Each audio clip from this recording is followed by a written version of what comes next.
Desde los orígenes de la civilización, el peor enemigo del hombre ha sido el hombre. No se ha conocido epidemia o catástrofe natural que haya causado tanta ruina y muerte como la que nos hemos causado los hombres a nosotros mismos. Las guerras, las tiranías y las dictaduras son las cicatrices humanas más vergonzosas de la historia de la civilización.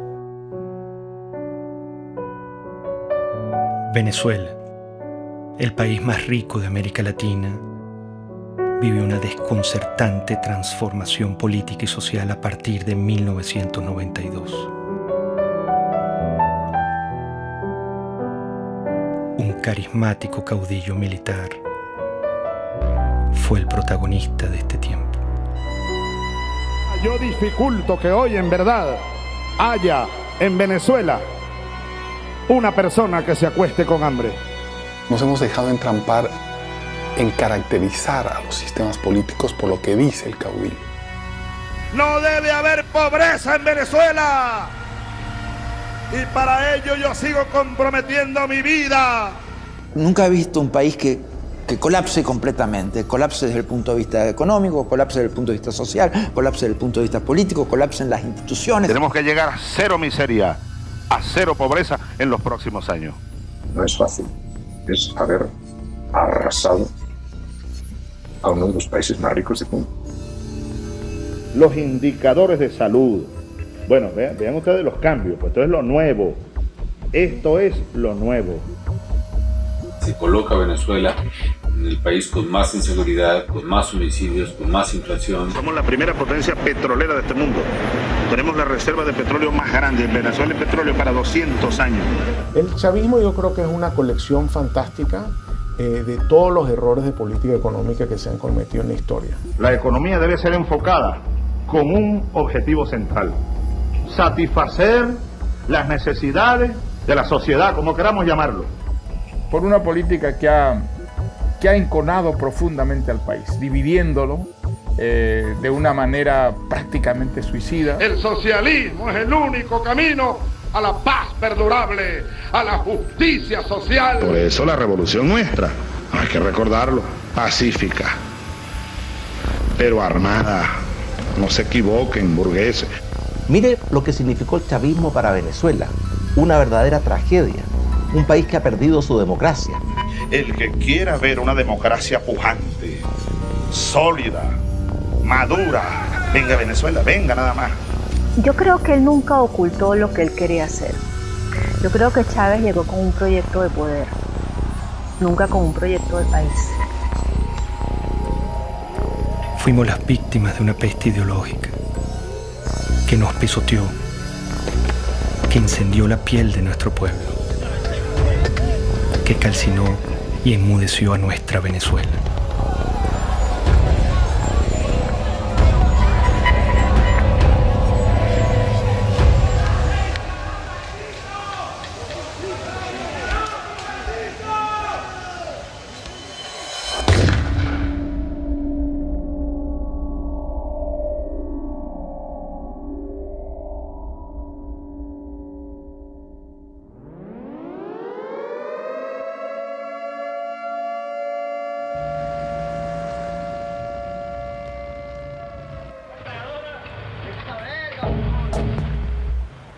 Al filo de la medianoche del 4 de febrero de 1992, Venezuela era sorprendida con un sangriento golpe de Estado. Un grupo de militares intentó asesinar al presidente Carlos Andrés Pérez para hacerse del poder. La ira militar latinoamericana se volvía a pronunciar. Compañeros, lamentablemente, por ahora, los objetivos que nos planteamos no fueron logrados en la ciudad capital. Es decir, nosotros acá en Caracas no logramos controlar el poder. Ese no fue su primer discurso. Su verdadero discurso lo había pronunciado horas antes con una refriega de balas y de tanques. Aquel militar había disparado su delirio de poder sobre la cabeza de Venezuela. Había herido de muerte a la democracia. Bueno, Chávez representó un retroceso para Venezuela. Seguramente la democracia venezolana era imperfecta y necesitaba muchas reformas. Creo que cuando termine esta pesadilla que vive Venezuela, habrá una comprensión cabal del desastre que significó el golpe de Estado. El golpe irrumpe por las ansias personales.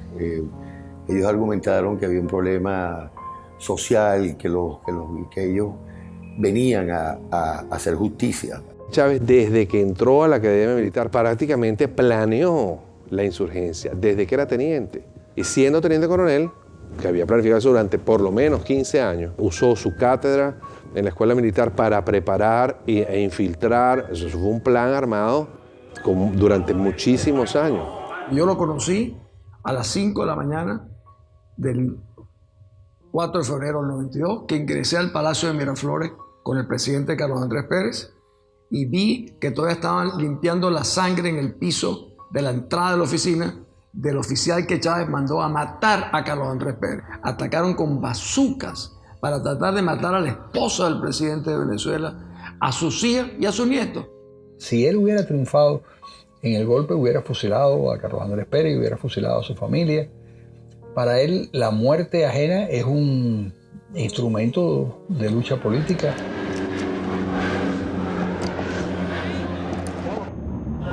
Este es un boletín extraordinario de El Observador.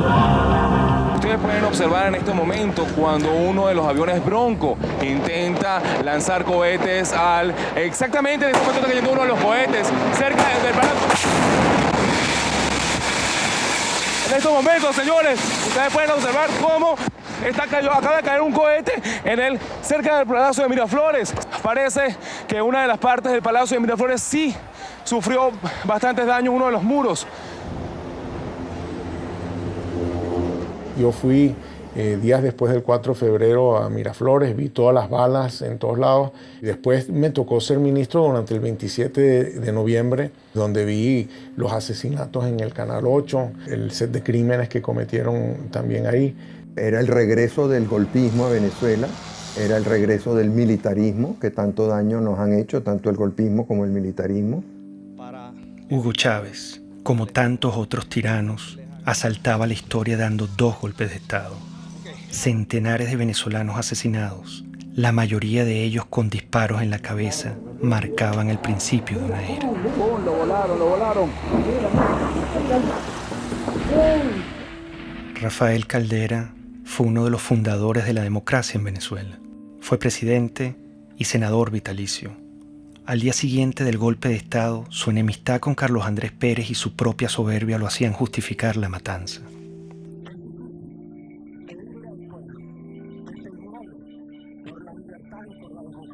Su ambición de poder le daría un rol protagónico en el ascenso de Hugo Chávez.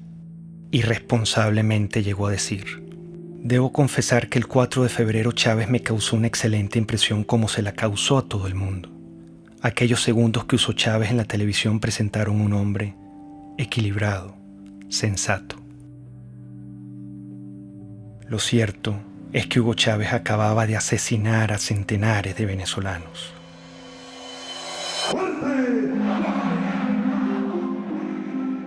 Con la finalidad de conformar un movimiento político que logre conquistar la presidencia de la República, el comandante Hugo Chávez, uno de los líderes de la asonada militar del 4 de febrero del año 92, se incorporó hoy a la vida cívica luego de que el presidente Rafael Caldera le otorgó la libertad.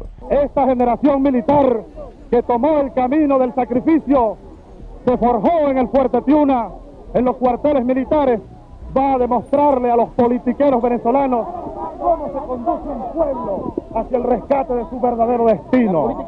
Le dieron un sobreseguimiento a los golpistas y ni un solo venezolano le levantó su voz. Eso es un indicador de que no sabíamos lo que era la democracia. Las democracias se defienden con uñas y dientes. El movimiento bolivariano revolucionario 200 va a la calle, a la carga, a tomar el poder político en Venezuela.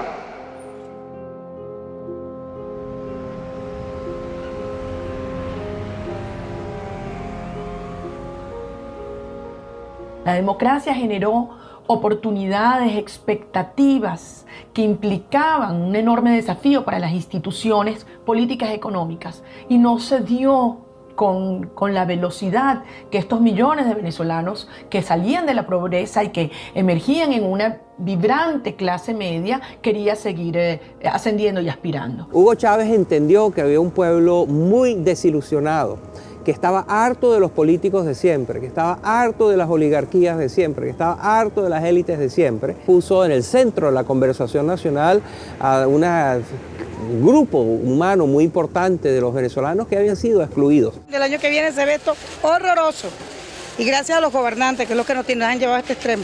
Bueno, yo creo que será más caro todo, porque imagínense cómo está la situación, todo será peor. Venezuela vivía en democracia. Una democracia imperfecta como en cualquier país, pero también con grandes avances en su infraestructura y en su cultura, incluso en el plano económico y político. El problema que sacudía a Venezuela era de otra índole. El problema era moral. Empieza la declinación de la corrupción, el centralismo, la incompetencia, las élites que miraban desde atrás y querían obviamente servirse del gobierno, pero no querían servir en el gobierno. En mi opinión, fueron los empresarios venezolanos, fueron los medios de comunicación venezolanos y fue la cúpula política venezolana la que trajo a Chávez. Había un hartazgo con la clase política, había un hartazgo con los partidos principales, había un hartazgo con la dirigencia. Bueno, yo creo que el año próximo va a ser un poco difícil, puesto que la perspectiva que nos está dando el gobierno es porque vamos a tener que apretarnos más el cinturón de lo que tenemos. Venezuela padeció momentos críticos de corrupción en el pasado. Quedó una tierra fértil para que llegara un Mesías. Chávez logró comunicarse directamente con el pueblo venezolano. Chávez es el hombre que realmente nos va a ayudar a llevar la democracia como tiene que ser. Que es el hombre que estamos esperando para que transforme nuestra patria. Las grandes causas que traen a Chávez son las mismas que en todos estos regímenes. Y es que la democracia, que siempre, en casi todos los casos, tiene una presencia previa. La República del Weimar precede a Hitler, el presidencialismo italiano precede a Mussolini. Sí, hay una presencia, una democracia previa. Esa democracia previa no lleva el liberalismo, el individualismo a todos los rincones del país. La clase política no había entendido que la democracia hay que alimentarla, hay que cultivarla, hay que cuidarla permanentemente. Comenzó a decaer. Esos 40 años de democracia fueron los primeros y los únicos 40 años en los que Venezuela estuvo gobernada por civiles.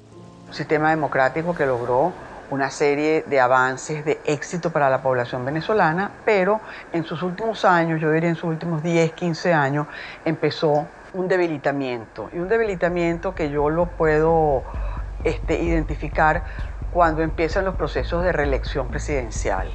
Eso castró el futuro y la modernización de la democracia al truncar las nuevas generaciones que pudieran ascender a dirigir las distintas organizaciones políticas. La gente se cansó. El chavismo llega, creo que por un desgaste de la clase política, sabiendo que en muchos de nuestros países lo que tuvimos durante muchos años fue el bipartidismo. Lo cual llevó a la gente en muchos países a buscar una solución distinta, un outsider, como decimos esto.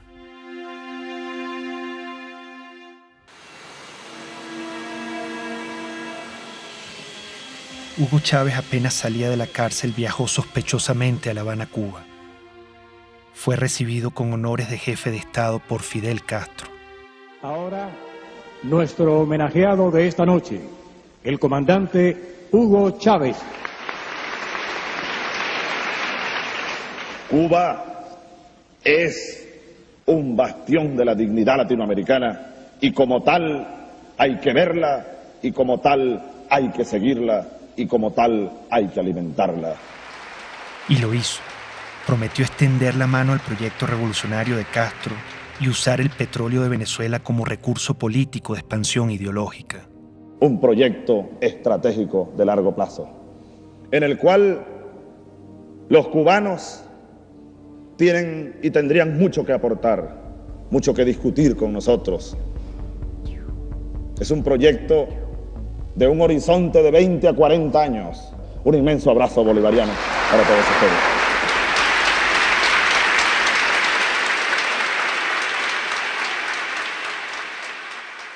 «20 años más tarde, todo estaba claro. Ese era el Chávez que no quisimos ver ni escuchar. Hugo Chávez es una creación de Castro en un país que tiene el momento adecuado. Ya lo había intentado antes con la guerrilla, penetrar con la guerrilla, y va fracasando en muchos modelos.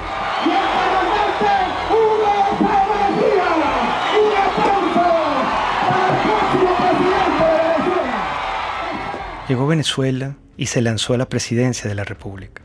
Recorría el país en su Volkswagen rojo para mostrar que venía del pueblo. Los venezolanos pronto olvidaron al militar asesino. Con su magnetismo y carisma, engañó intencionalmente al país. ¡Qué grande es el pueblo de Venezuela! Nos hemos dejado entrampar en caracterizar a los sistemas políticos por lo que dice el caudillo y no por los resultados reales.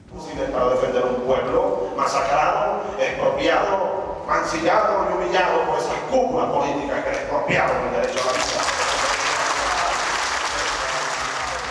Lo que hubo es una retórica que ilusionó a mucha gente en favor de los pobres, en favor de la igualdad. El populismo de Chávez es embelezador, sabe enamorar a la ciudadanía. Cuando Chávez se vuelve candidato presidencial, bueno, entonces él dice que él es un tipo muy moderado, que él no es socialista, que él no es comunista, que él no va a cerrar ningún medio de comunicación. Yo no soy socialista, no, yo creo que ya el mundo de hoy, la América Latina que viene, requiere un salto adelante. ¿Para usted Cuba es una dictadura o no es una dictadura? Sí, es una dictadura. Lo que Chávez proponía no era una cosa militar, él proponía una cosa democrática, un modelo basado en la tercera vía de Blair. Aquí hay un modelo de transición de 5 líneas. Yo te la dejo y espero pues las críticas y los aportes. Esa no es la tercera vía, esa es la vía venezolana. Pero la referencia de tercera vía es porque estamos buscando una economía humanista y un sistema político que sea democrático verdaderamente, que atienda al ser humano, Granier, que sea humanista, decimos. El presidente Carlos Andrés Pérez, a quien Chávez paradójicamente intentó asesinar en su golpe de Estado, advirtió la calamidad que se avecinaba. ¿Cuál es la tragedia que usted avisora si gana Chávez? Bueno, una dictadura. Y nosotros sabemos lo que es una dictadura. Aquí no hay ley, aquí no habrá derecho de expresión, aquí las cárceles se abrirán para quienes no estén de acuerdo con ese gobierno, no se le permitirá a nadie disentir, y todos los problemas que hoy vemos y que queremos acabar, los problemas de corrupción, los problemas del poder judicial, todos se harán más graves aún. Hugo Chávez Frías, 2.794.062 votos, 56.23%. Excelente, excelente, porque es la recuperación de los valores, es la recuperación de la dignidad también de la patria. Bueno, feliz, contento por el triunfo de nuestro comandante para que mejore nuestro país. Todo se ha consumado. Chávez. El militar traidor y asesino llegó al poder. ¿Cómo lo permitimos? ¿Estábamos tan mal como sociedad? ¿Qué nos pasó?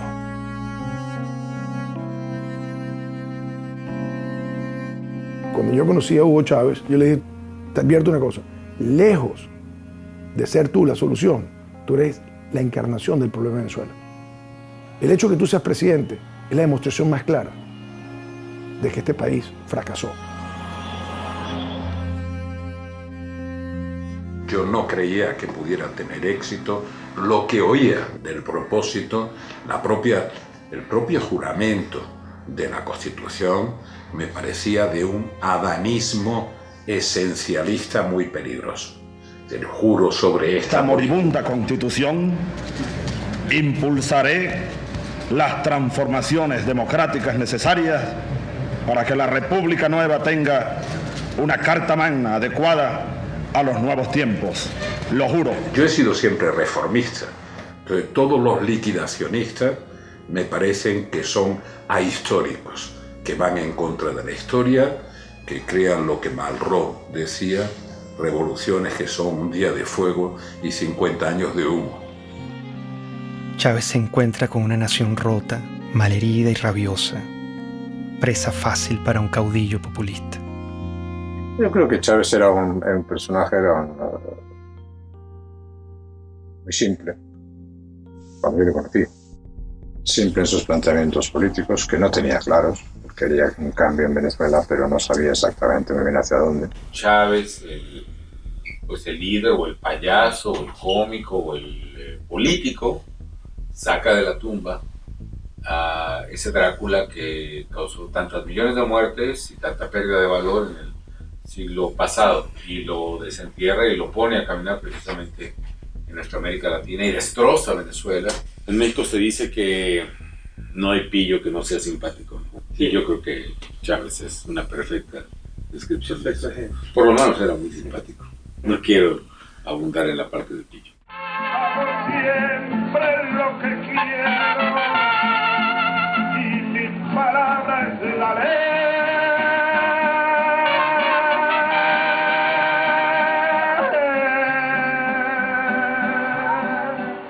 Sin duda, carismático. Muy venezolano, muy simpático. Un hombre carismático. Líder carismático. Pero sigo siendo Chávez.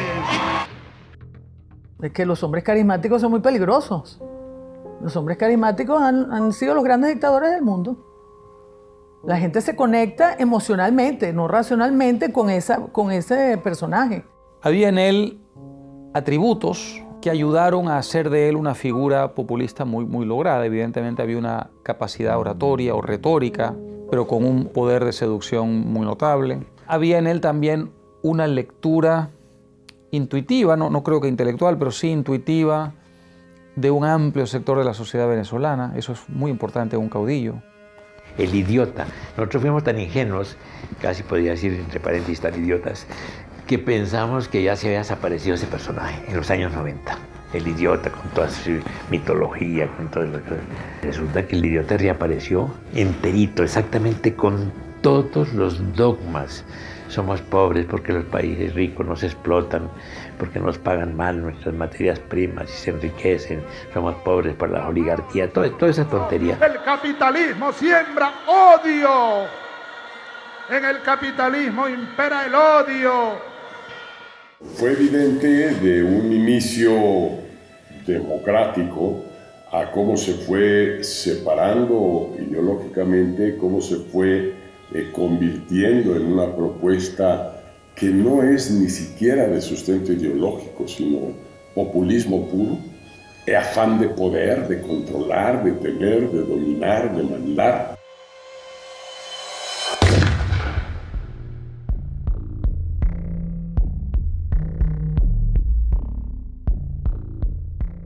Menos mal que surgió en su momento y a tiempo la Revolución China.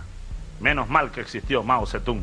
Al chavismo lo define muy bien la necrofilia ideológica, que es una manera que yo estoy utilizando para describir este amor apasionado por ideas muertas, por ideas que han sido probadas en un país una y otra vez y han fracasado, ideas que han sido probadas en otros países y también fracasan, y sin embargo las abrazan y las adoran y las tratan de seguir impulsando a pesar de que tenemos toda la información de que no funciona. El chavismo es el rescate de unas ideas mezcladas en una ensalada anacrónica que pasan por el marxismo, por las teorías de Engels, por el libro rojo de Mao, el verde de Gaddafi, Simón Bolívar, todo mezclado.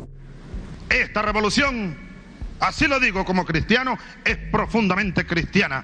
¡Viva Cristo el Redentor! De izquierda, derecha, centro, maoísta, centoísta, no sabemos qué es lo que es. Por algunos dicen que yo soy pastor evangélico. Palero, santero, católico, cristiano. Marxista no soy porque no me formé en el marxismo. Es una nueva forma de caudillismo militar. Y también soy marxista.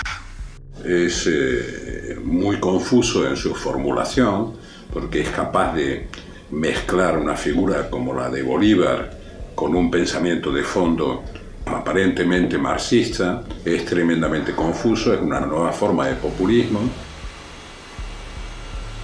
El hombre desde siempre había sido un comunista. Entendía qué es lo que tenía que decir o no decir en cada momento para que, digamos, su mensaje calara en una mayoría de turnos. Venezuela tiene un gran potencial siderúrgico y debe ocupar cada día más mejores puestos a nivel mundial, a nivel americano. Cuando ya empezó a tener, digamos, la sartén agarrada por el mango, entonces se quitó todas las caretas y mostró su verdadera faz. Y si insisten, le quitamos los camiones y los convertimos en transporte de alimentos, chicos. Se lo damos a los consejos comunales. Y Mendoza que vaya a hacer no sé qué, lo que le dé la gana, a denunciarme en la OEA, en la Corte Celestial, donde le dé la gana. Se fue apartando claramente de los principios más elementales de lo que es un gobierno democrático. La legalidad fue desapareciendo poco a poco, reemplazada por el poder omnímodo, ¿no es cierto?, de la voluntad del caudillo. Sin una visión clara o conocida, Chávez estaba decidido a transformar a Venezuela a su imagen y semejanza. Comenzaría por la Constitución. El Estado está caotizado. Esa es una realidad. Para transformar el Estado necesitamos urgentemente una Asamblea Nacional Constituyente. No hay otra alternativa. Con la Constituyente del 99, Chávez empezó a mostrar su talante autoritario y personalista. El mismo militar que había dado 2 golpes asesinando a centenares de venezolanos, se empeñó ahora en aniquilar la única república civil y democrática que habíamos tenido los venezolanos. No vayan, compatriotas, ustedes a cometer el error que cometieron los que habitaron esta casa durante 40 años. Y ya no les pertenece. Eso hay que recordarlo. Esta casa, desde hoy, es la sede de la Asamblea Nacional Constituyente. Como un pésimo augurio de lo que iba a venir, el mismo día de la votación ocurrió la catástrofe natural que hoy recordamos como la tragedia de Vargas. Si la naturaleza se opone, lucharemos contra ella y la haremos que nos obedezca.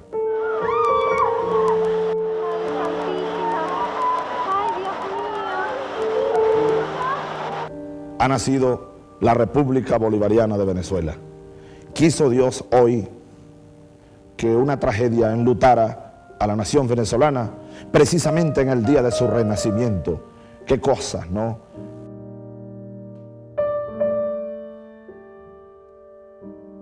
El drama que se vive en el estado Vargas es definitivamente inarrable. No se conoce las personas que perdieron la vida en esta implacable tragedia natural. El drama no finalizaba. Chávez rechazó la ayuda humanitaria ofrecida por los Estados Unidos y profundizó el horror y la tragedia. Vargas era un bastión desde el punto de vista geográfico, geopolítico, porque es la entrada del país, es el puerto, es el aeropuerto. Y si se sembraba una recuperación por la vía estadounidense, pues yo iba a ser la imagen más notoria de lo que implicaba la recuperación de Vargas.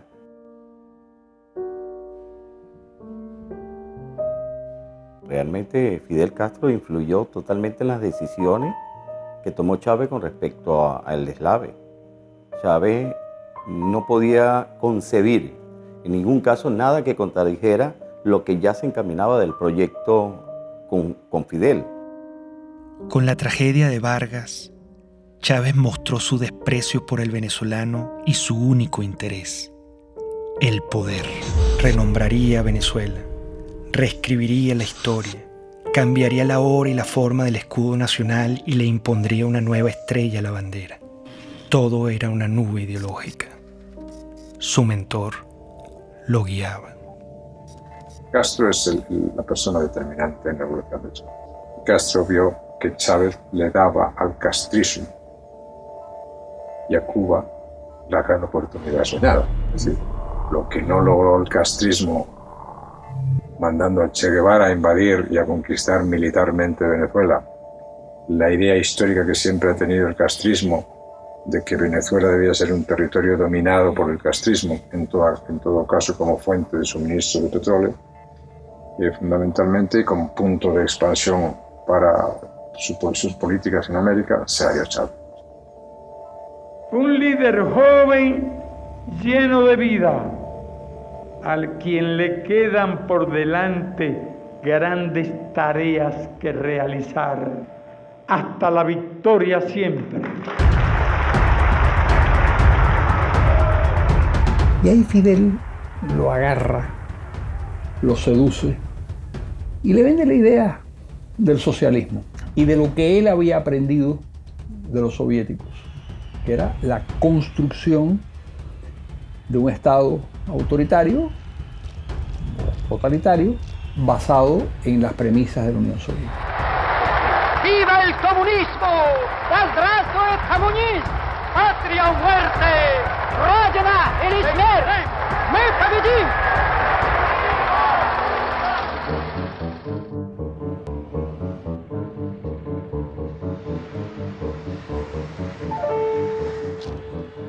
Venezuela se vestía de verde oliva, se convertía en un cuartel.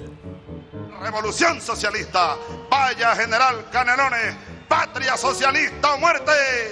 ¡Venceremos! La figura de teniente coronel es, digamos, la primera vez que tiene autonomía para comandar tropa. Por eso se le dice el comandante. Es netamente de una misión de tropa, de dirigir tropa, de ordenar a la tropa y de llevar a la batalla militar a la tropa. Los movimientos totalitarios de izquierda se meten en tu cuarto. No puedes ir a comprar lo que te da la gana, no puedes educar a tu hijo como tú quieras, no puedes viajar, no puedes tener tus documentos, no te permite tomar ninguna decisión libremente. Él dijo, la revolución es pacífica pero no pendeja, porque los tanques, los aviones, los fusiles y los cañones de las Fuerzas Armadas están al servicio de la revolución. Porque de ahora en adelante tendremos generales, almirantes, oficiales y tropas revolucionarios, antiimperialistas, socialistas y chavistas, para que les duela más. Yo era presidente de PDVSA, hablé con él sobre el tema y le dije, caramba, presidente, mire, me preocupa mucho lo que usted dijo, porque las Fuerzas Armadas no están al servicio de ninguna parcialidad política. Las Fuerzas Armadas están al servicio de la República y la revolución es una parcialidad política. Ellos no entienden que al definir la Fuerza Armada como chavista le están atribuyendo una parcialidad política a un grupo que es armado de toda la sociedad venezolana. O sea, nosotros tenemos partidos políticos en Venezuela y un partido político que está armado con el ejército. Chávez gastaría miles de millones de dólares en armamento militar. Si tomamos en cuenta que desde 1830 las armas venezolanas solo han sido usadas contra venezolanos, el peligro era inminente.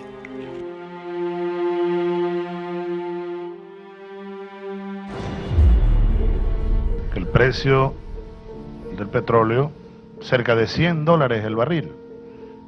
Desde nuestro punto de vista es un precio justo. Ya a los 7 meses, 8 meses de Chávez, el petróleo sube y ese es el gran factor que utiliza él para poder irradiar su revolución. Un barril de petróleo que pasa de $8 a $150 y que permitió entonces comprar todas las complicidades dentro y fuera del país. Estos irresponsables, porque fueron unas personas sin ningún control, empezaron a utilizar ese dinero para adquirir poder político internacional y poder político nacional, lograron una combinación en la cual de una u otra manera tenían al pueblo contento. Con la subida de los precios del petróleo, la primera institución comprada o más bien secuestrada sería el sistema electoral, acción encubierta y determinante para consolidar su poder. Nosotros, todos los rectores del Consejo Nacional Electoral, estamos constitucionalmente en la obligación de defender a la institución. La primera jugada maestra fue en el sistema electoral. Pusieron al frente del Consejo Electoral a Jorge Rodríguez, un psiquiatra experto en manipulación de masas y en manipulación de la verdad. A partir de entonces, nunca más en Venezuela hubo una elección libre y transparente como se conoce en las democracias del mundo entero. Un gobierno que llegó al poder también por las urnas, con elecciones, y luego también siguió celebrando algunas elecciones, se hizo reelegir, pero donde evidentemente existía un control y una concentración de poder muy fuerte. Chávez y el chavismo y todo el poder cubano ya desde el principio empiezan a construir el fraude. Consejo Nacional Electoral de Venezuela niega la posibilidad de realizar un reconteo de votos. La presidenta del organismo, Tibisay Lucena, anunció que escrutar las papeletas sería regresar al sistema electoral manual del pasado. Primero reclamamos que Tibisay Lucena vaya presa porque hizo fraude. El fraude fue genial. La forma como lo armaron fue genial.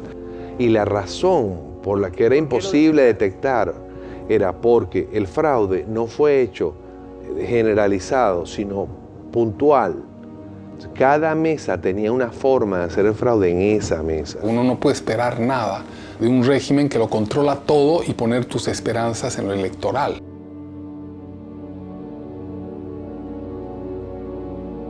La lucha geopolítica iniciaba. Chávez intenta adueñarse de la Compañía de Petróleos de Venezuela, PDVSA. Necesita su dinero para consolidar su poder. Esa élite de PDVSA ha pasado la línea. Entonces yo anuncio lo siguiente. Anuncio la destitución, despido de las siguientes personas. El 11 y 12 de abril del año 2002 fue consecuencia de su intento de radicalización al mandar 50 leyes que nadie había discutido, al confrontar la autonomía de Petróleos de Venezuela, al radicalizar su posición con respecto a lo que era un equilibrio político en el cual, digamos, la gente pensaba que habían ciertas normas de convivencia. Yo no tengo problema de rasparlos a toditos si a toditos hubiera que rasparlo. Ante el autoritarismo chavista, la gente no se quedó tranquila. El 11 de abril, Chávez había pretendido tomar control arbitrariamente de PDVSA para concretar su proyecto hegemónico latinoamericano. Frente a esto, millones de venezolanos salieron a las calles a protestar como nunca antes se había visto en la historia de Venezuela. Que prosigamos pacíficamente nuestra marcha a solicitar la renuncia del presidente de la República. El canal 2 se llama, como todos sabemos, Radio Caracas Televisión. El canal 4 se llama Venevisión.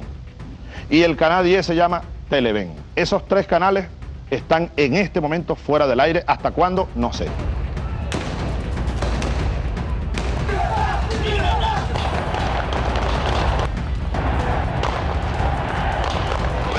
La aplicación del plan Ávila. Y el primer movimiento que vamos a hacer es la columna del batallón Ayala. Muchos manifestantes fueron asesinados. Chávez volvía a disparar a la cabeza de venezolanos inocentes como lo hizo en su golpe de Estado. Hay que responsabilizar como ejecutor a Rodríguez Chacín. Hay que, como autor intelectual y jefe de esa banda de delincuentes, al propio Chávez, al propio presidente de la República. Esto es una acción contra el sentimiento más noble del venezolano. ¿Usted pudiera decir que la acción de los francotiradores estaba bajo conocimiento del presidente? Absolutamente seguro que estaba bajo conocimiento, que fue ordenada. Estamos frente a un asesino, con toda la extensión de la palabra. Una persona enferma, un paranoico, enfermo de poder, que cree estar poseído de una tarea histórica, destruyendo y matando venezolanos.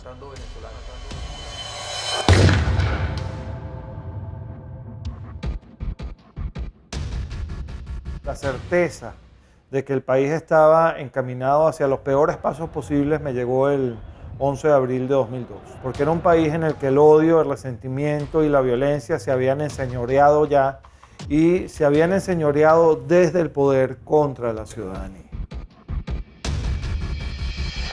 Y esto va sobre todo a los empresarios nacionales, los productores nacionales.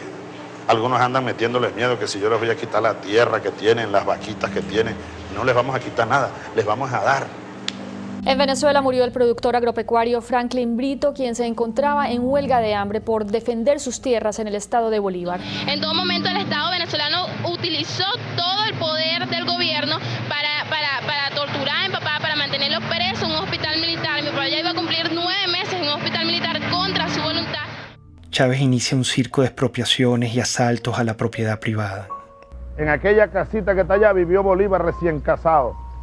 Esa casita que se ve ahí con 2 balcones. Y ahí lo que están en unos negocios, exprópiese. Él expropia y no produce y además quiebra a los que están produciendo. Si tratan de parar la producción, les expropio todas las plantas de procesamiento de arroz. Se las expropio, no tengo problema. No crean que les voy a pagar con dinero contante insonante. Si Chávez sobrevolaba en helicóptero una zona agrícola y Chávez se asomaba a la ventana y decía, ¿de quién son esas tierras que están ahí? Están bien buenas esas tierras. Bueno, al día siguiente esas tierras estaban expropiadas. Entonces ahora yo les digo, yo estoy interesado en comprar y vamos a nacionalizar el Banco de Venezuela. Empieza a hacerse el estado de la banca, de seguros, de industrias, sobre todo industrias de alimentos.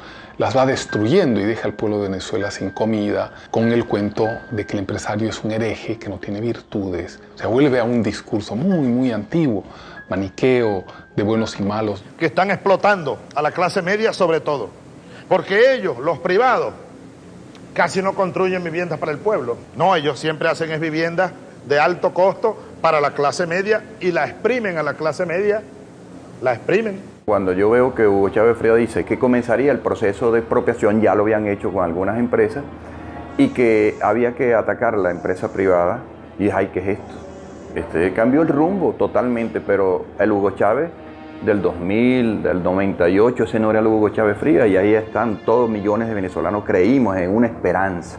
Esa esperanza se sepultó porque yo lo viví en carne propia. El daño económico que se le ha causado a la sociedad venezolana, que podría ser hoy día uno de los países más prósperos del mundo, después de haber tenido el boom de los precios del petróleo. Y sin embargo es un país que está arruinado, con un crecimiento negativo gigantesco, con desabastecimiento, con pobreza, con angustia, con desesperanza. Frente al atropello, una mujer lo encaró. Por favor. ¿Cómo puede usted hablar de que respeta al sector privado en Venezuela cuando se ha dedicado a expropiar, que es robar? Este es el momento de darle respuestas al país, a las más de 180.000 madres y mujeres que en estos 13 años han perdido a sus hijos, a sus esposos, a sus padres, y a los cuales no se les ha hecho justicia. Esto es lo que yo hablé desde el fondo de mi alma, del corazón, del estómago. Yo estaba hablando por eso, por las más de 100.000 mujeres que han perdido un ser querido y que nunca le han ni siquiera pedido perdón o dado el pésame, de las amas de casa que ya se peleaban por un litro de leche. Es lo peor que ha pasado porque antes uno no estaba así. Uno tiene que hacer cola para comprar pañales, para comprar leche, para comprar comida. Uno aguanta hambre, pero como uno le dice a un bebé que no puede comer, todo se va en comida.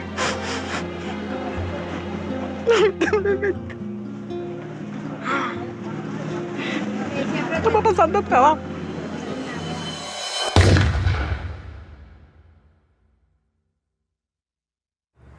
Esta gente todo lo que ha hecho es irracional. Si hubieran tenido algún economista sensato que les hubiera dicho, esto no se puede hacer. El trueque. Y al final todos salimos ganando. ¿Saben cómo se llama eso? Socialismo. No, aquí no estamos produciendo para ganar dinero. El chavismo yo creo que es una colección fantástica de todos los errores de política económica que se han cometido en la historia. En los libros de texto están llenos de cosas que el mundo ya ha aprendido a no hacer. Pues el chavismo las ha hecho todas. Venezuela tiene el peor desempeño económico del mundo. En este momento no hay país que tenga una caída del producto más grande que la de Venezuela, no hay un país que tenga la inflación más grande que la de Venezuela, no hay un país que tenga la escasez más grande que la de Venezuela. Bueno, la situación económica no está bien. Nosotros vendíamos pollo, pernil, hervido, todo eso. Esto funcionaba bien. De repente, todo se fue para abajo. La situación del país está terrible, lo que provoca es llorar. Todos roban, todos. Todo es una corrupción total. El chavismo es un fenómeno político difícil de explicar a quien no ha estado en Venezuela y a quien no lo ha vivido. Y exacerbó al límite nunca imaginable uno de los grandes males de nuestra historia, que es la corrupción administrativa. Y entonces los que uno vio que llegaron aquí, como decía Chávez, con las patas en el suelo, hoy son grandes potentados, grandes millonarios. El único camino a la justicia es el socialismo, no es el capitalismo, no es ese canibalismo que se quiere implementar en el Estado. Ministro, ¿no es contradictorio hablar de capitalismo cuando usted tiene una corbata de Louis Vuitton, unos zapatos Gucci? Yo no sé claro que no es contradictorio, porque yo quisiera que Venezuela produjera todo eso y entonces yo comprar todo lo que se produzca aquí y no tener que importar el 95% de los rubros que consumimos. Hicieron un negocio como jamás se ha visto. Pues. Nosotros hemos presenciado el gran saqueo que se le ha hecho a Venezuela, que probablemente en ningún país del mundo haya habido un saqueo tan a fondo y tan organizado como este que hubo en nuestro país. Es mentira que hubo una lucha contra la corrupción, todo lo contrario, este ha sido el gobierno más corrupto que existió en la historia de Venezuela, aprovechándose del histórico barril del petróleo que llegó a superar los $100 varios años. Tanto gasto desproporcionado y lujo se apoyaría con el crimen organizado. En entrevista exclusiva con NTN 24, Emily Blasco, corresponsal del diario ABC en Washington, aseguró que el hijo del fallecido presidente Hugo Chávez utilizó aviones de la petrolera estatal PDVSA para transportar droga hacia el extranjero. En el libro ilícito lo que yo simplemente documento es que no hay nada nuevo con respecto al crimen, excepto que llegó el siglo XXI y le añadió la posibilidad de tener grandes carteles criminales que operan internacionalmente y que trafican con todo tipo de ilícitos, de gente, de drogas, de armas, de dinero y de política. El chavismo es un proceso por el cual el lumpen, los sectores delincuenciales de una sociedad se apoderan del poder. No son los intelectuales que uno soñaba en el marxismo-leninismo que se apoderaban del poder. Son los sectores más delincuenciales de la sociedad y por eso son tan audaces, por eso pueden ser tan crueles. Y por eso tienen un hambre de poder que no respetan amigos, que no respetan a quienes los han apoyado. Que yo voy a gobernar con los mejores, con los más capacitados. No tengo compromisos partidistas, ni personales, ni particulares con nadie. Chávez lo que hizo fue, para preservar el poder, crear varias bandas de pandillas. Y estas pandillas tienen distintos jefes. Y eso explica la estratificación, eso explica por qué Venezuela se convirtió en un narcoestado. Como Venezuela se convirtió en un sistema cleptocrático. Cuando la gente me dice este es un estado fallido, yo digo es un narcoestado criminal fallido. El ministro de Interior, Justicia y Paz, Miguel Rodríguez Torres, indicó que las maletas contenían 1,3 toneladas de droga, una de las incautaciones más grandes que se han hecho en Francia. De acuerdo con Rodríguez, un total de 22 venezolanos han sido detenidos, de ellos 8 son militares. Este régimen que con las dos manos, la izquierda y la derecha, robaba, destruía, también tenía geopolíticamente dos manos.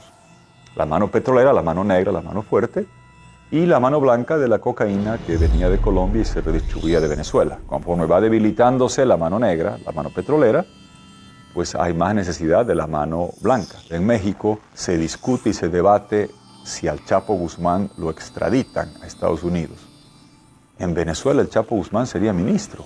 A través de este medio de comunicación, Lindsay Salazar, quien es uno de los hombres importantes de la seguridad que tuvo Diosdado Cabello, denunció que el presidente de la Asamblea Venezolana sería el líder del Cartel de los Soles, una banda de narcotráfico internacional que tendría entre sus miembros a varios militares venezolanos. Diosdado Cabello es oriundo también del estado donde yo nací también. Era un muchacho muy humilde del pueblo del Furreal, pero la ambición desmedida de este señor se convirtió a tal magnitud que con el Pollo Carvajal, general narcotraficante vinculado al Cartel del Sol, que hacía lo que le ordenaba Diosdado Cabello, impulsaron y protegieron el narcotráfico en Venezuela. Es una cosa terrible lo que voy a decir, pero esto ha funcionado más como una banda delincuencial que como un sistema político. Por eso es tan difícil explicárselo a la gente de fuera. Venezuela se convirtió en un narcoestado.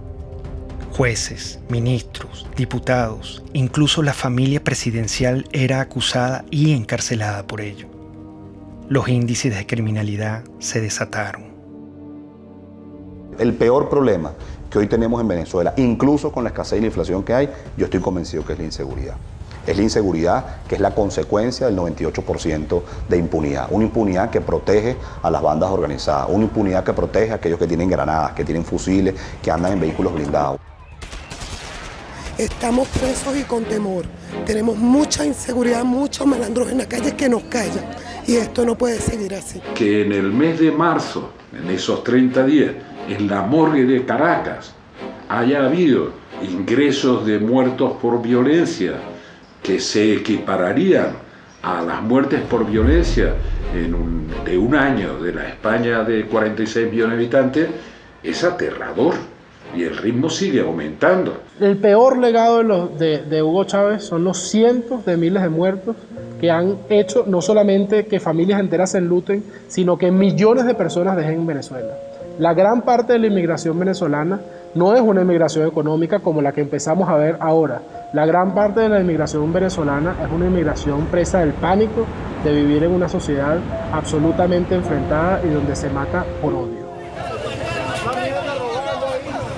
Ante la absoluta impunidad, el pueblo tomó aterradoramente la justicia con sus manos.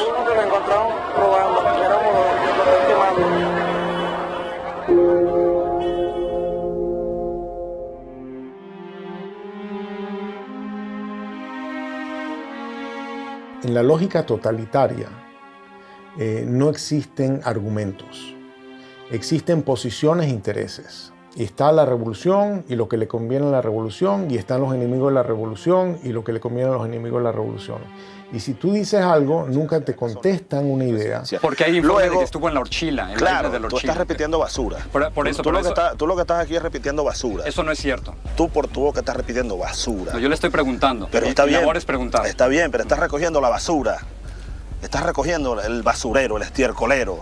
Siempre te hablan de ti, de tu posición, de tus intereses, pero no de la idea. Yo creo que sin lugar a dudas la violencia que se vive en Venezuela, de todo tipo, es también producto del discurso. Para que no sean ridículos, ¿vale? Es un tarado, es un imbécil, no sabe ni hablar. Es un fascista. Y este bandido lo tiene. Se concentró en una forma de hacer política abiertamente polarizante, generando la división entre los buenos y los malos. ¡Y jalabola de los yanquis! ¡El candidato jalabola! Métodos horripilantes, degradación verbal, violencia. ¡Yanquis de mierda! ¡Váyanse al carajo 100 veces! Cuando tú ves que te nombran escuálido en televisión nacional, le insultan a las personas que piensan diferente, indudablemente está coaccionando a las Fuerzas Armadas a sentirlo como enemigo. Y el enemigo, dentro de la mentalidad militar, hay que destruirlo, hay que aniquilarlo. Chávez empezó a ser amigo o a presentarse como amigo de aquellos violadores a los derechos humanos, como eran Gaddafi, que inclusive fue invitado a Venezuela y le dieron honores. El caso de Omar al-Bashir, quien por cierto al día de hoy todavía tiene una orden de captura por crímenes de lesa humanidad. Incluso Mugabe también fue, digámoslo así por lo menos lo presentó como amigo de Chávez. Entonces de alguna manera Chávez trató de incorporarse y crear su grupo, digamos, de socios violadores de los derechos humanos para hacerse ver como víctimas de lo que son los gobiernos tradicionales. En América Latina también tenía sus aliados. Las fuerzas del comunismo, del terrorismo y del narcotráfico lo postularon como su líder continental. Poco después de su charla privada con los directores de varios medios de comunicación, el ministro de Defensa hizo una corta intervención en la que dio por cierta las pruebas sobre la presencia de guerrilleros en Venezuela. Lo que dice Manuel Marulanda a Chávez en uno de los párrafos que reza así es lo siguiente: nosotros, es decir las FARC, siempre estaremos atentos en caso de agresión gringa a aportar con nuestros modestos conocimientos en defensa de la revolución bolivariana de Venezuela. FARC y el ELN no son ningunos cuerpos terroristas, son ejércitos que ocupan un espacio. Hay que darle reconocimiento a las Fuerzas Armadas Revolucionarias de Colombia y al Ejército de Liberación Nacional. La primera declaración me llamó la atención porque hablaba de la imparcialidad frente a la guerrilla colombiana. Y yo le llamé la atención, le dije, presidente Chávez, usted está llegando a un país en que hay democracia, hay instituciones. Por lo tanto, usted como presidente de una hermana república como de Venezuela no puede hablar de imparcialidad. Pero él mantenía ese discurso. A veces cuando yo hablaba con mi canciller y hablábamos con otros presidentes, creíamos que era un poco, esa es la inexperiencia de Chávez. Y yo creo que todo estaba absolutamente calculado. La milicia popular va a tener su vehículo, su armamento, sus cuarteles de milicia y su organización. Ustedes son una fuerza guerrillera, pues, para decirlo más claro. La milicia, yo podría decir que es un partido armado, que es un cuerpo que crece y se desarrolla casi al mismo volumen de las Fuerzas Armadas orgánicas. Y hay otra cosa muy delicada, que son los colectivos, organizaciones armadas. Todo es el poder, para mantenerse en el poder. Vemos entonces milicias o colectivos armados disparando contra personas. Vemos agresiones ya no solo de disparando civiles contra personas, sino de cuerpos o agentes del Estado que trabajan y han sido estructurados para trabajar en favor de la revolución.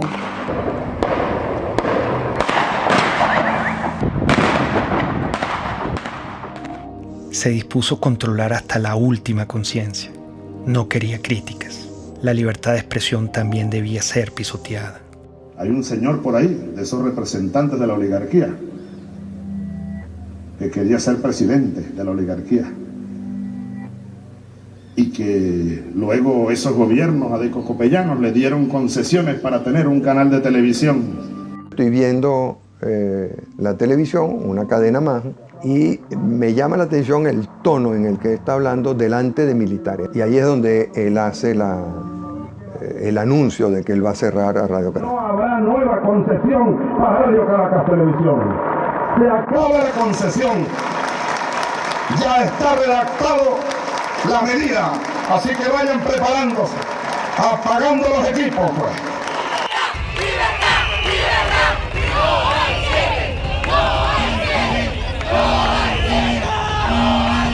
La idea no es el cierre de los canales de comunicación, es más apertura, la fuerza de las ideas y el apoyo a la democracia del pluralismo. Pero no nos van a cerrar la conciencia y nos van a cerrar el corazón. El presidente Hugo Chávez ratificó que este domingo a medianoche sacará del aire a la cadena Radio Caracas Televisión, una medida criticada internacionalmente como un acto de censura. La única forma en que la concesión no termine es que el domingo 27 a medianoche Hugo Chávez no sea presidente de Venezuela. En el fondo era querer controlar los medios de comunicación, que eso fue lo que lo llevó a diseñar esta cosa de la hegemonía comunicacional y ir cerrando la libertad de expresión hasta que queda un pequeño espacio. Yo una vez leí que los jóvenes hacen política desde la indignación, ¿no? Yo creo que lo que nos motivó en el 2007 fue la indignación. Es como que vimos que se metieron en nuestra casa, te apagaron la televisión, ese momento fue muy dramático cuando se acabó la señal, fue algo que se metió en la vida de uno, no era tanto si Chávez era popular o no, sino que era ilegal y era inmoral y estaba malo y era inaceptable que decidieran por ti. No podemos ser ajenos a lo que pasa en el país, no podemos vivir en un cuadrito, libertad de expresión y estamos en la calle. Me motivó a mí en 2007, o lo que me llevó a dar un paso al frente para colocarme en la vanguardia, fue especialmente la libertad de expresión y muy específicamente el cierre de RCTV.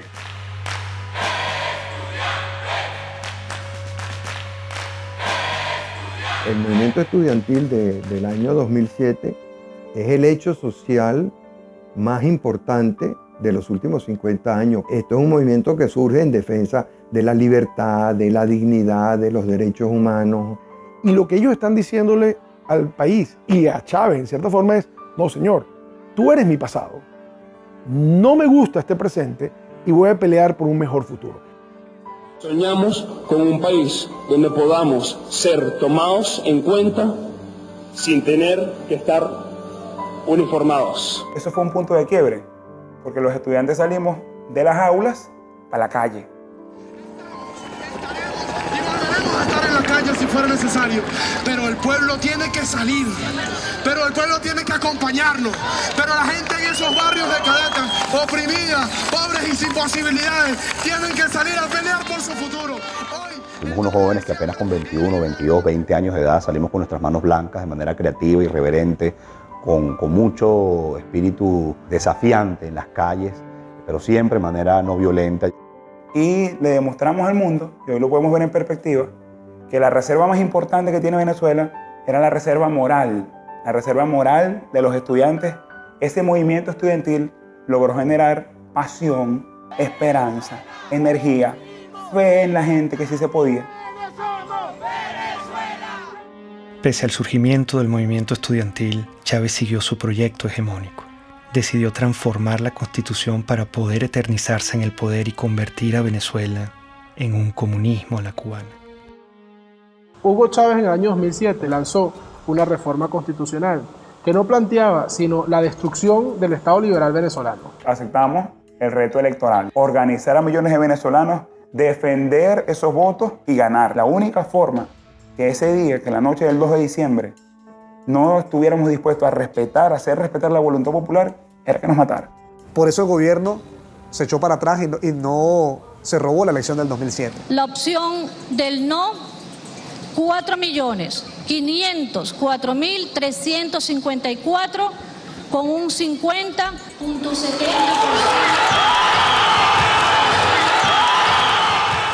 Hay un quiebre de ese proceso político. El presidente Chávez lo obligan a reconocer la victoria del movimiento estudiantil y de Venezuela y cataloga esa victoria como una victoria de mierda. Es una victoria de mierda. Y la nuestra, llámenla derrota, llámenla, pero es de coraje, es de valor, es de dignidad. Ese movimiento estudiantil le originó nada más y nada menos que la única derrota que tuvo Hugo Chávez, la única derrota que se llevó a la tumba el 2 de diciembre de 2007, cuando se frenó la reforma constitucional. Creo que es allí donde empieza la debacle de Hugo Chávez y que culmina, por supuesto, en lo que hoy tenemos, que es el desastre absoluto. La derrota frente al movimiento estudiantil radicalizó sus políticas de persecución contra la oposición. Convirtió en enemigo a todo aquel que no se le doblegaba. Y yo lo acuso ante el pueblo y ante el mundo por golpista y por fascista. Tú te das cuenta de que en el patrón hay sistematicidad que empieza por la estigmatización criminal, la señalización de una persona como un criminal. Compadre, vamos a ver quién va preso primero, desgraciado, si tú o yo. Hasta su eventual encarcelación, su persecución y su neutralización a través del uso del sistema judicial. Tenemos el caso emblemático de María Lourdes Afiuni, una persona que por ser juez y por cumplir con sus funciones fue individualizada como enemigo expresamente por el presidente Hugo Chávez Frías. Entonces habrá que meterle pena máxima a esta jueza y a los que hagan eso, 30 años de prisión.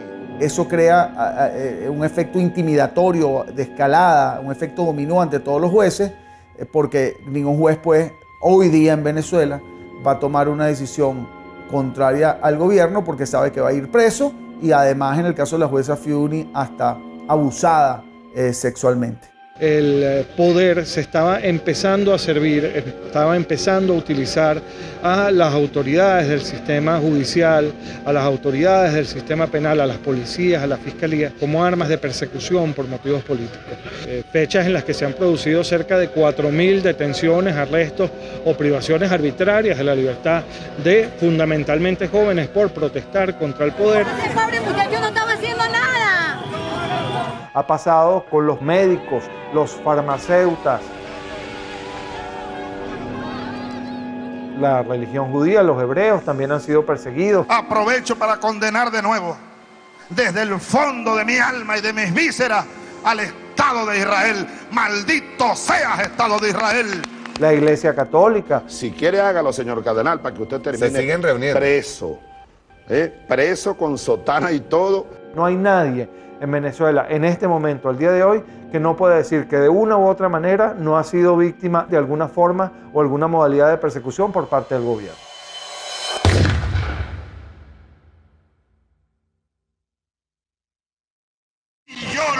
uso de contrarrevolucionario y hay que barrerlo del mapa político venezolano. A mí me acusaban de todo lo que le acusaban. Pueden acusar a una persona contra el gobierno, conspiración, asociación para delinquir, terrorismo, financiamiento al terrorismo. Tú estás allí simple y llanamente porque piensas diferente. Simple porque te conviertes en una amenaza. Y al convertirte en una amenaza eres su enemigo. Y al convertirse en su enemigo te tienen que aniquilar, bien sea moralmente o hasta físicamente. Esta lucha, hermanas y hermanos, es por todo el pueblo de Venezuela, que hoy está sufriendo cola, está sufriendo escasez. Los jóvenes no tienen empleo, no tienen futuro por un modelo equivocado. Leopoldo es un servidor público que ama lo que hace, que es servir a la gente. Hoy está encerrado precisamente por eso, porque es bueno. Este gobierno lo que ha hecho es perseguir y dividir a los buenos. Persiguen lo que funciona, dañan lo que funciona, lo que es el verdadero venezolano. Primera autoridad civil es Antonio Ledesma en Caracas. Y se presenten 120 y tantos hombres que el modo como se llevan a Antonio Ledesma es para hacer una película. El ejercicio del terror como mecanismo de poder. ¿Por qué está Leopoldo López preso? ¿Por qué está preso Antonio Ledesma? ¿Por qué? Porque el mensaje que transmite la revolución es muy claro. El líder político que ordene una movilización de calle, no importa lo que sea, va preso. Que la comunidad internacional se pronuncia diciendo que eso es inconstitucional, que viola los derechos humanos. Está bien, ¿cuál es el problema? Esa es parte de la receta definida. Si te tienes que quedar aislado, te quedas aislado. ¿Cuál es el problema? Doy la orden de una vez, señor ministro de Defensa, ministro de Interior y los jefes de la policía. Me le echan gas del bueno y me lo meten preso.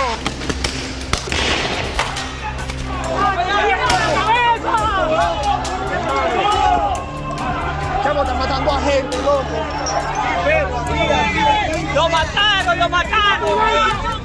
Los francotiradores apuntan a cabezas. El sonido que producen una cabeza escuálida es mucho menor, es como un chasquido, porque la bóveda craneana es hueca. Vacío de contenido. Exacto, entonces pasa rápido. Nosotros vimos organismos de seguridad del Estado dispuestos a matar a nuestros hijos con balas en la cabeza, dispuestos a dispararle en las piernas para que no huyeran. David Vallenilla tenía 22 años y un efectivo militar lo vio solo y desarmado. Le disparó a quemarropa. David cae al suelo y recibe una segunda descarga. Como puede, se levanta y da unos pasos, los últimos de su vida. Su cuerpo fue despedido con las letras del himno nacional, cantado por sus compañeros cuando era trasladado a la morgue.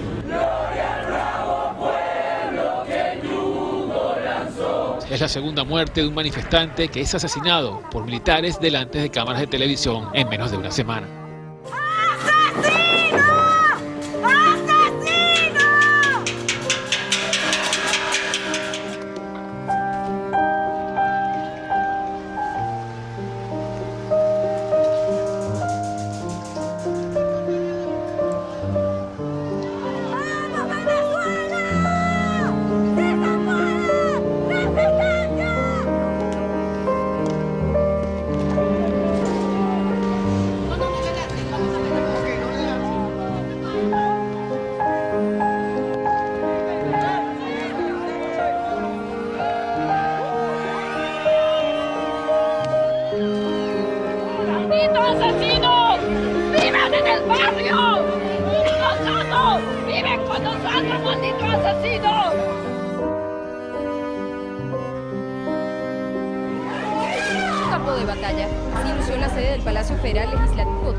En la conmemoración de nuestra independencia, intentaron asesinarnos. Intentaron acabar con la vida de parlamentarios electos por el voto popular. Unos golpes no son nada en comparación a los casi 100 jóvenes que han asesinado esta dictadura en Venezuela. Nosotros los diputados, si exigimos sacrificio, debemos estar dispuestos al sacrificio. Sí, los golpes nos duelen, pero no es más allá del dolor que sentimos cada vez que vemos que se nos deshace el país. La tortura ha sido en Venezuela sistemática porque Hugo Chávez hizo un guión con sus organismos de seguridad del Estado que todos siguieron los mismos funcionarios, los mismos métodos para lograr lo mismo, que es el control social, para castigar al disidente, para causarle más daño. No solamente estás preso, sino que además te torturo. Y bueno, los nuevos métodos de tortura, que son las torturas blancas, ¿no? Que se implementan en la llamada tumba.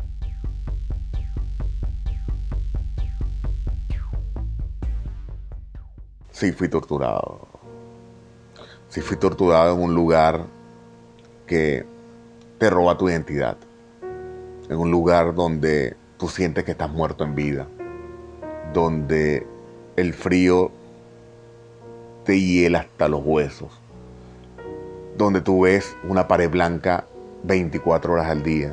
Donde la luz está encendida y no te permite dormir correctamente. Donde el silencio impera. Donde te sientes sin esperanza. Donde la comida te llega fría, que tienes que comer con las manos. Donde tus gritos nadie lo escucha. Donde tu dolor nadie lo siente. Es estar enterrado vivo, Gustavo. Independientemente de los precios del petróleo, el gobierno garantiza al pueblo venezolano todos los recursos necesarios para lo que resta del año y continuar impulsando el desarrollo integral, el desarrollo económico. Terminado ese superciclo de precios, se acabó el socialismo del siglo XXI. Es decir, esa ilusión de que la gente puede vivir de unos buenos burócratas y que esos buenos burócratas, repartiendo eficazmente los panes entre la sociedad, nos iban a hacer felices a todos. Pónganme el precio del petróleo, pónganmelo a cero y Venezuela no entra en crisis. Pónganmelo a cero. El precio de los commodities vino abajo y el petróleo caro y el gas caro dejó de ser el gran padrino de las dictaduras de izquierda de América Latina. La crueldad daba para más. Privaban de alimento y medicina a la población para someterla y controlarla.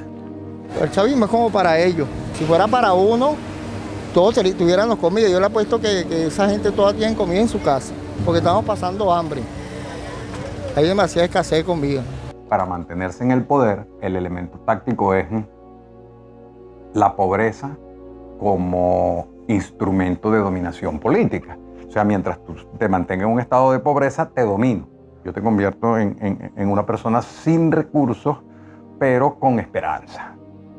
Todos los días nos engañan. El pollo de nosotros. ¿Cuándo compramos? El martes tenemos hambre. El pueblo tiene hambre. El primer problema para los más desfavorecidos es saber si, estando desde las 5 de la mañana en una cola, van a encontrar algo. Por tanto, es alimentación básica, medicamentos inmediatamente necesarios para la enfermedad de cualquier familiar. Es fuerte, pues es fuerte. Sobre todo eso lo de la comida. A veces me toca salir por ahí, en casa, pido un plato de comida para mi hijo. A veces, muchas veces mío se te encuentra sin comer. A veces para medianoche, mamá mía, no tengo nada que darle. Que es una política, sin la menor duda, dirigida a reducir a una parte de la población a una situación de crisis humanitaria extraordinaria, que es el tema de la falta de alimentos, medicinas, equipos, etcétera, que podemos analizar. Largas colas y humillación marcaban al pueblo para que pudiera acceder a migajas de comida. Estamos cansados, chamo, de hacer cola, estamos cansados de esta mariquera todos los días. Los viejos, los jóvenes, mira, los bebés en pijama, ¿qué es esa vaina? En Venezuela se han importado alimentos para alimentar a 3 países del tamaño de nuestro país. A la canciller Rodríguez, que es una mentirosa, que le damos comida a 3 naciones. Si no hay comida para Venezuela, ¿cómo le vamos a dar a 3 naciones? Si un venezolano va a una farmacia hoy, 90% de escasez en medicamentos para la atención, 99% de escasez para medicamentos neurológicos para el Parkinson y las convulsiones, 70% de escasez en analgésicos y antipiréticos, 80% de escasez en antibióticos. Yo como médico jamás he visto una biopsia que diga usted tiene cáncer de derecha o usted tiene cáncer de izquierda. Son enfermedades a las cuales hay que darle atención, a las cuales el Estado está en obligación de atender y hoy lamentablemente no lo está haciendo, no está sucediendo. El problema de la salud en Venezuela no fue de plata, plata hubo. Se robaron todos los dólares y la gente se muere porque no hay medicinas y se muere porque no hay comida. ¿Dónde está eso? Se lo robaron.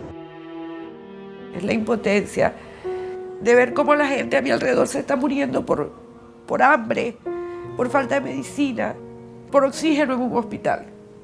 18 años que un régimen, porque esto no lo puedo llamar yo gobierno, destrozó el país. Se olvidó del pueblo y se olvidó que ese pueblo los puso en el poder y se olvidó que ese pueblo tiene necesidades.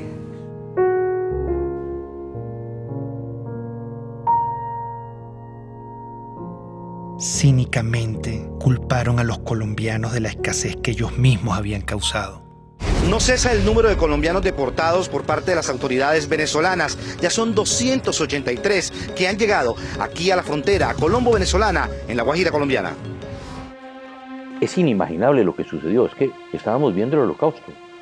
Cuando marcaban las casas, que era una casa que estaba revisada, o la R o la D, la R revisada y de R y D revisada y demolerla, eso no se había vivido en América Latina.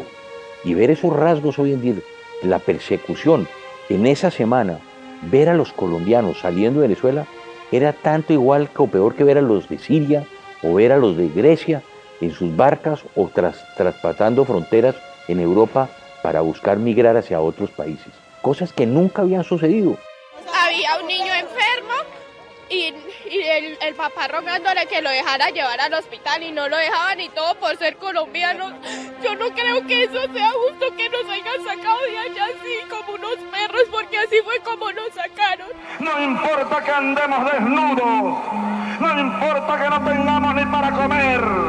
Aquí se trata de salvar la revolución.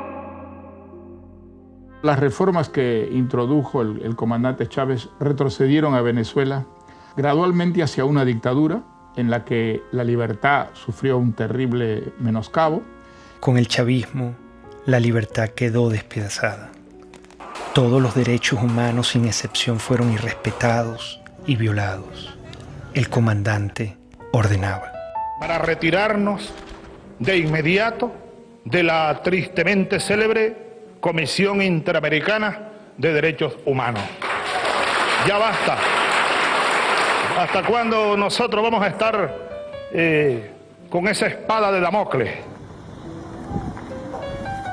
A lot of dictatorships are very similar, and basically what you need in a dictatorship is to keep the very small number of people happy. That means that you're keeping a lot of people unhappy. Milosevic was very committed to destroy educated urban middle class in Serbia because he felt the real threat to his regime comes from these people.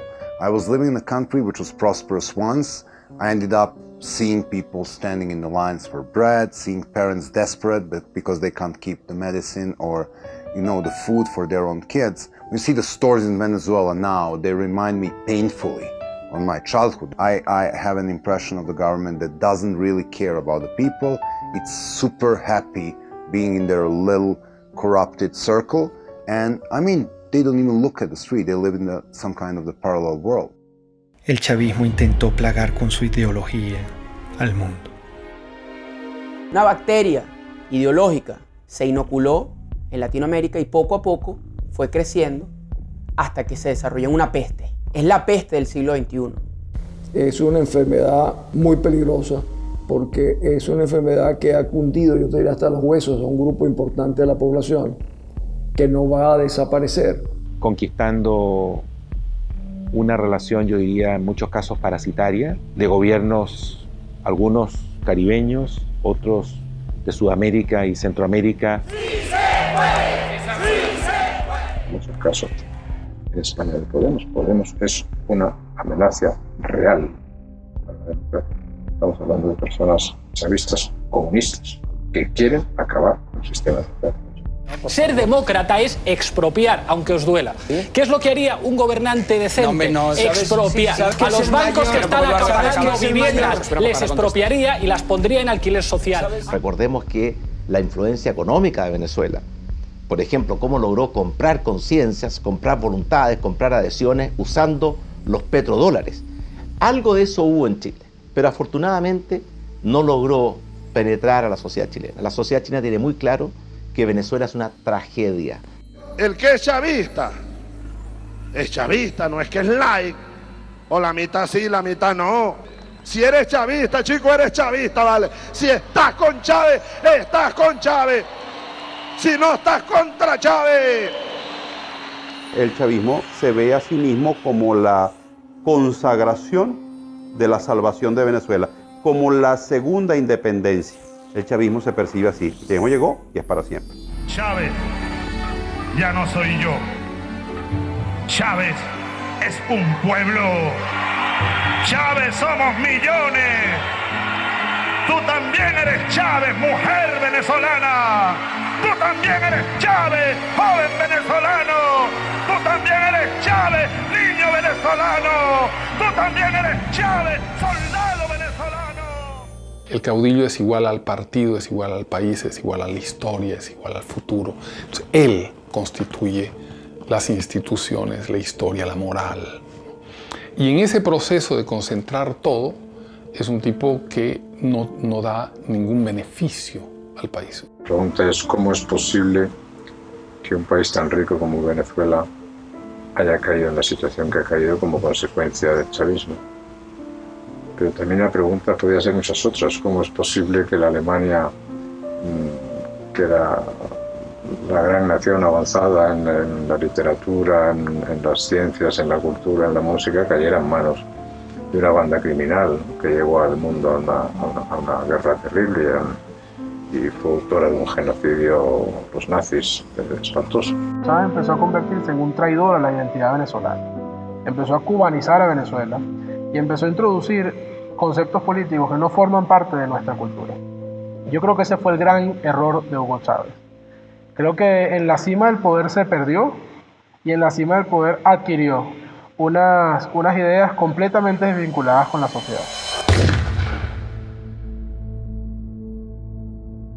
Comenzó, por tanto, y de inmediato, otra serie de estudios especiales que confirmaron la existencia de un tumor abscesado con presencia de células cancerígenas. Hugo Chávez pidió al pueblo venezolano respaldar al actual vicepresidente Nicolás Maduro en caso de una ausencia total que lleve a la nación a convocar unas nuevas elecciones presidenciales. El mandatario aseguró que Maduro es el hombre que puede continuar con el llamado socialismo del siglo XXI.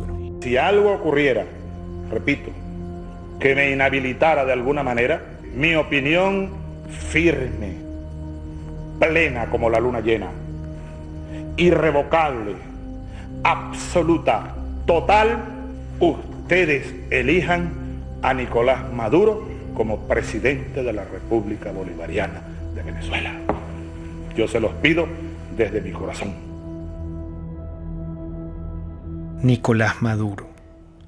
Su único atributo conocido fue que era su guardaespaldas, su chofer, su compañero más cercano e íntimo.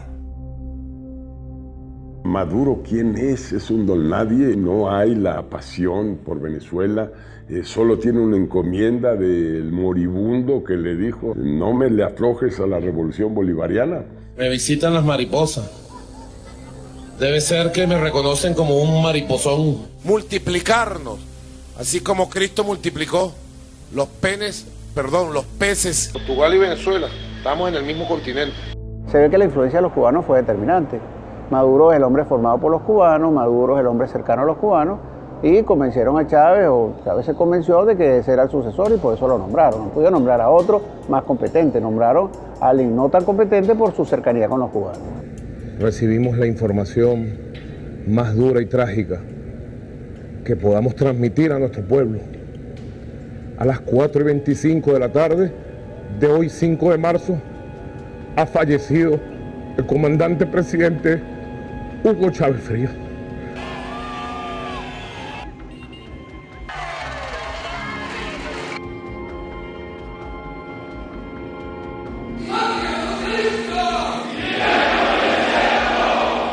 vaya en paz. Aquí nosotros seguiremos su misión.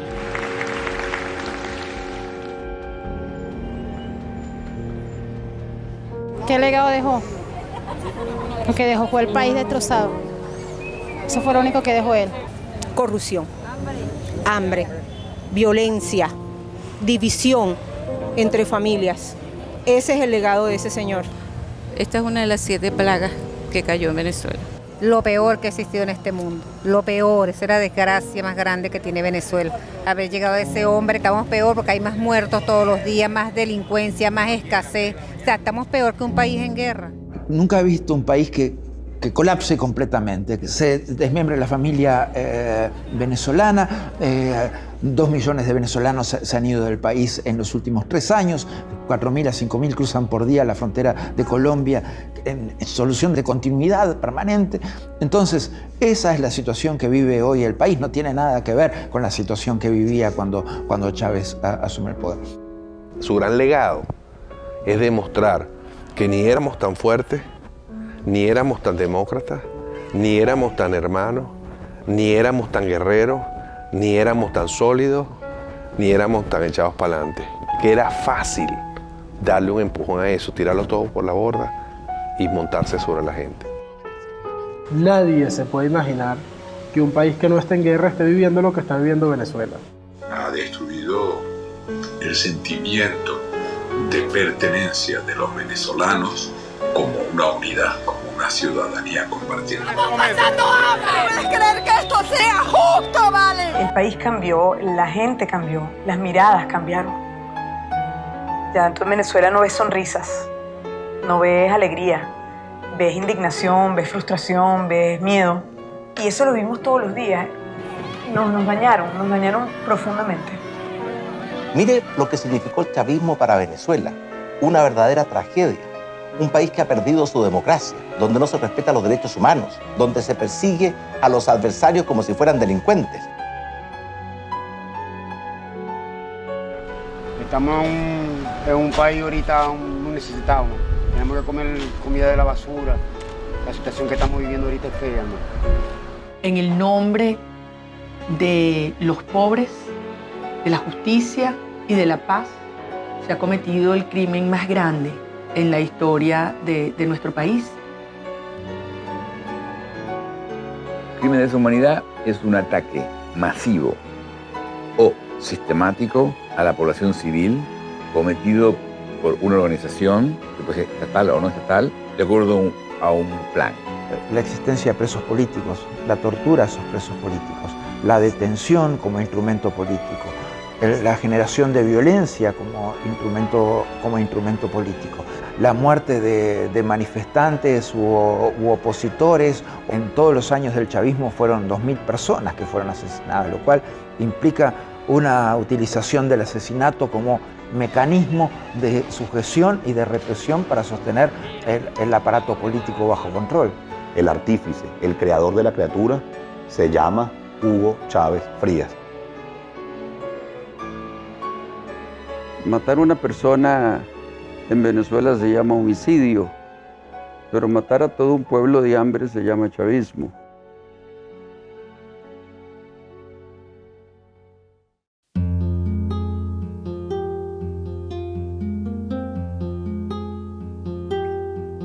La única forma de inmunidad que existe contra la peste chavista es la conciencia. Mientras nuestro aliento sea capaz de empañar una lámina de vidrio, tendremos fuerzas suficientes para luchar por la libertad.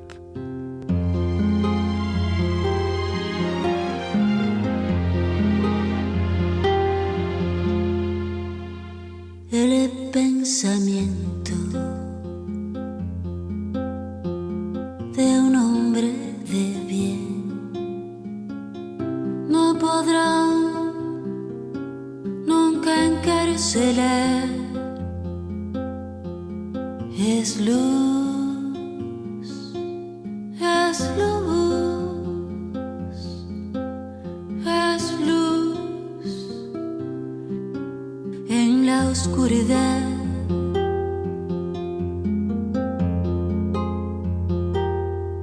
Dijo el poeta. supe ser que el destino es la libertad. Bala en el pecho, balas por detrás, bala en la frente, balas al andar, pero nuestro destino es la libertad, la libertad.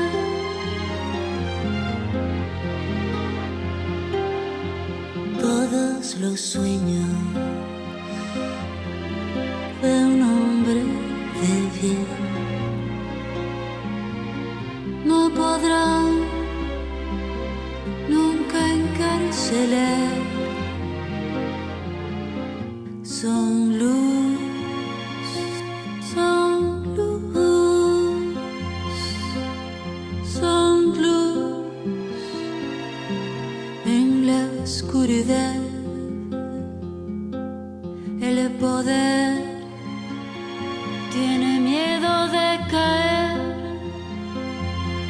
pero caerá. Él caerá. El poder tiene miedo de caer, pero caerá. Ahí caerá. Nuestro destino es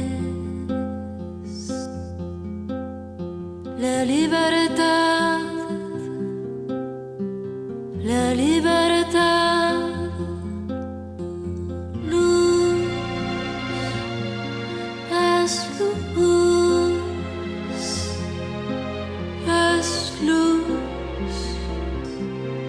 en la oscuridad.